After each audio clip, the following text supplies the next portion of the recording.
شمالي وزیرستان میرامشاه کې د وزیرستان انټرنیشنل فروټ اینڈ ویجیټیبل منډي په نامه یعنی د سبزو او میوو منډي پرانیسته وشوه. میرامشاه در پخیل په مقام دغه منډي پرانیستله ډیپټي کمشنر محمد ایاز خان، اډیشنل ډیپټي کمشنر، اسسټنټ کمشنر او د فوز چارواکي راغلي ول. 215 کناله ځمکه باندې مشتمله دغه منډي کې به ټول 2100 دکانونه وي چې د ځایي مشرانو او تجارتیانو په وینا د میرامشاه او افغانستان ترمنځ به پکې د سبزو او میوو تجارت کیږي. دغه موقع غونډې ته وینا پر مهال شمالي وزیرستان ډیپټي کمشنر محمد ایاز خان وویل چې اوس د ترقۍ دور دی او د غلطه دولت هڅه کړي چې د ترقیاتي چارو جال وغوړوي.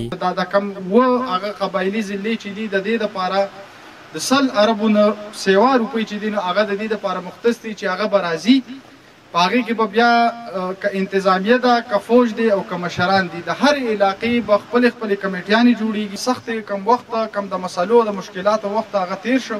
راتلونکې ورځ انشاءالله راتلونکې وخت چې کوم دی نو هغه به د دې علاقې د خوشحالۍ او د امن یو سحر مونږ ته راځي انشاءالله.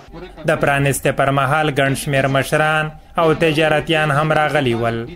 دوی وویل چې میرامشاه کې د سبزو او فروټو دغه منډۍ سره به تجارت وده وکړي او میرامشاه او افغانستان تاجرانو ترمنځ به رابطې نږدې شي. دې سره به د پاکستان او د افغانستان تجارت په لویه سویه باندې بلکې خاص کر د وزیرستان یو کاروباري مرکز به جوړ شي، ځکه چې تر اوسه پورې امیر د وزیرستان کاروباري مرکز نه و د افغانستان سره.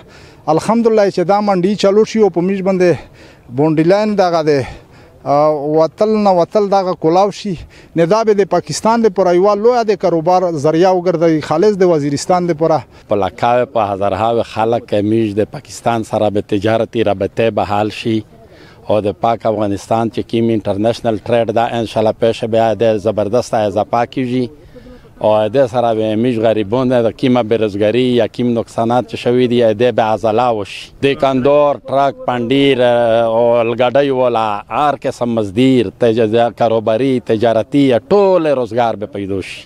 میرامشاه در پخیل په مقام دغه منډي کې د مشرانو په وینا د وزیرستان هر یو تاجر کولی شي چې په ارزان بیه دکان واخلي او په خلاص مړ تجارت وکړي. په منډي کې د بجلی، سړک او ټلیفون انټرنیټ سهولتونو پوره کولو لپاره مشرانو د پرانستې پر مهال دولتي چارواکو نه غوښتنې وکړې چې چارواکو ورته د عملي ګام ډاډ ورکړ. عمر وزیر، مشال ریډیو، شمالي وزیرستان.